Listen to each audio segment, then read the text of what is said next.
Graça e paz, amados de Deus, como é que vocês estão? Você está no meu, no seu, no nosso Ponte Teológico. E se você não é inscrito no nosso canal, se inscreva aí. Isso, 2 segundos aí, se inscreveu, ative o sininho das notificações. Você que é inscrito, confere para ver se você está se o YouTube não desinscreveu você, tem isso também, acontece, né? Então confere aí, dê o like, comente, né? E se você ainda não está participando do nosso Apoia-se, você poderá estar aqui abaixo nos links, se inscrevendo aí no nosso Apoia-se, nos ajudando, abençoando o canal, dando suporte aí a partir de R$ 5, 5, R$ 10. E caso você faça isso, você estará participando de um grupo de WhatsApp. Isso, que a gente troca ideias teológicas e posteriormente, futuramente, nós estaremos sorteando aí um livro de teologia por mês para os apoiadores, ok? Então é isso. Temos aqui ó, a nossa dica de hoje, este livro aqui fantástico da editora Eclesiai, né? Mais uma dica teológica, Catena Áurea de São Tomás de Aquino, que é o volume 2, eu já fiz aqui um vídeo do volume 1, que é o Evangelho de Mateus, esse aqui é o Evangelho de Marcos, né? Olha, um pouco menos denso do que Mateus, esse tem 305 páginas. O que seria isso, pastor? Catena Áurea é um termo latino, né, que seria algo como elos dourados ou cadeia de ouro, cadeias de ouro, né? É como se fosse algo como uma cadeia de pensamentos, porque a ideia aqui de São Tomás de Aquino foi reunir os principais pais da igreja, né, comentando versículo por versículo os evangelhos. Então seria uma cadeia de pensamentos dourados, algo desse tipo, né? Então, numa tradução assim livre, né? São Tomás de Aquino fez isso. Aqui atrás ele explica um pouco melhor, dizendo o seguinte: São Tomás de Aquino organizou a Catena Áurea a pedido do Papa Urbano IV no final de 1262 e início de 1263. A intenção era apenas compilar os comentários dos padres da igreja aos evangelhos, mas o Aquinate decidiu organizá-los numa exposição contínua, versículo por versículo, o que permite uma leitura sem interrupção, como se tudo emanasse de um único autor. A Catena é uma obra de considerável importância, tanto pela originalidade da exposição, quanto pela riqueza e quantidade das citações patrísticas reunidas. É composta por comentários de 57 autores gregos e de 22 latinos, alguns ainda desconhecidos na época. Esse segundo volume reúne os textos patrísticos referentes ao Evangelho de Marcos. Então, para você que tem essa curiosidade de saber o que os pais da igreja falavam, comentavam, a respeito dos evangelhos, é interessante.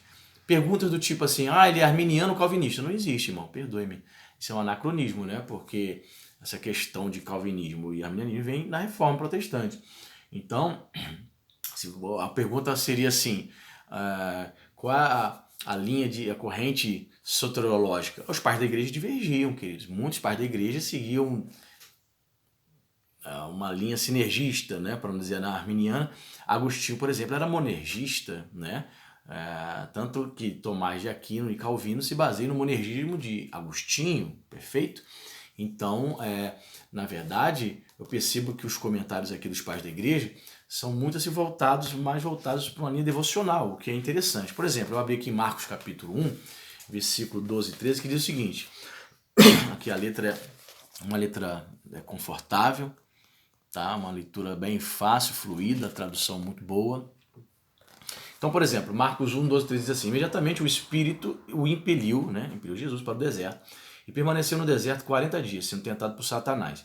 Vivia entre os animais selvagens, né? Outras versões dizem entre as feras, e os anjos o serviam. Veja o que comentou aqui São João Crisóstomo. Aqui, ó, São João Crisóstomo, que é conhecido como o Boca de Ouro, né? Por conta de ter sido um grande pregador no século V, pai da igreja. Ele comentou o seguinte acerca desse versículo: uma vez que Cristo fazia e suportava tudo para nos instruir, começou depois do batismo, habitando em lugar ermo e lutou contra o diabo, de modo a suportar pacientemente, depois do batismo, as maiores tentações de cada um dos batizados e não se perturbar, como se aquilo ocorresse contra a esperança, mas, suportando tudo, permanecer vencedor. Assim mesmo que Deus permitia que ocorram tentações de muitos outros modos, permitiu também por isto, para que conheças que o homem tentado constituiu-se em maior honra. Com efeito, o diabo não se aproxima senão quando tiver visto alguém constituído em maior honra. E por isso se diz, imediatamente o Espírito o impeliu para o deserto. por isso não o mostrou simplesmente indo para o deserto, mas sendo impelido para que compreendas que isso foi feito de acordo com a palavra da disposição divina. E por isso também indicou que não deve o homem lançar a si mesmo contra a tentação, mas como que impelido de outra parte rumo à tentação, deve dela sair vencedor. Olha que interessante.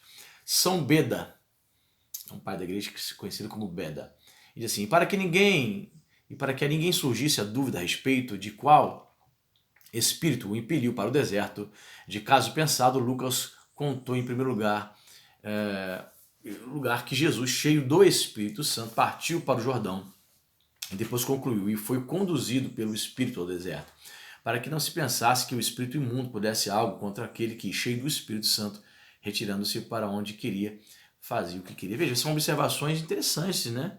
Bastante espirituosas, muito interessantes. Mais um trecho aqui de João Crisóstomo. O Espírito o impeliu para o deserto. Com efeito, uma vez que propunha chamar o diabo para tentá-lo, não deu ocasião apenas pela fome, mas também pelo lugar.